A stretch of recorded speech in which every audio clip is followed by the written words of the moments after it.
ஆண்டவராகிய இயேசு கிறிஸ்துவின் இனிதான நாமத்தினால் இந்த காலை நேரத்தில் எனக்கு அன்பான தேவனுடைய பிள்ளைகளே, உங்கள் ஒவ்வொருவரையும் அன்போடு கூட வாழ்த்தி ஆசீர்வதிக்கின்றேன்.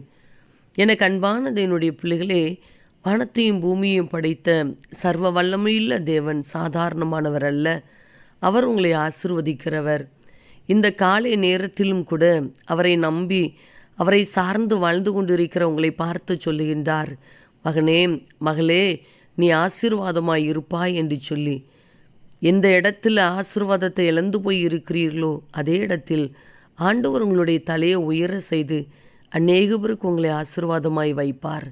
தகப்பனே, இந்த காலை நேரத்தில் உம்முடைய பிள்ளைகள் ஒவ்வொருவரையும் மனதார ஆசீர்வதித்து ஜெபிக்கிறேன் அப்பா.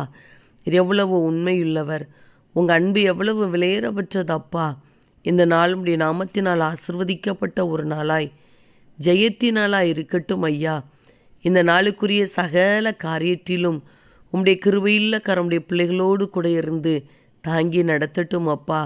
அநேக நாட்களாய் முயற்சிகள் எடுத்து கொண்டிருக்கிற காரியத்தில் இன்றைக்கு கர்த்தர் ஒரு அற்புதத்தை காண செய்வீராக.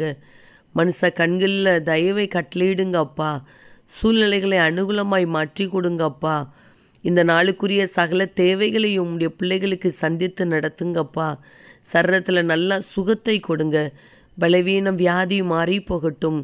இவருடைய வாழ்க்கைக்கு விரோதமாயிருக்கிற தீமையான காரியங்கள் அப்புறப்பட்டு போகட்டும் ஐயா. எங்கெங்கு பிரயாணப்பட்டு போனாலும் இன்றைக்கும் உடைய பிள்ளைகள் செய்கிற பிரயாணங்கள் ஆசீர்வாதமாய் பாதுகாப்பாய் இருக்கட்டும்.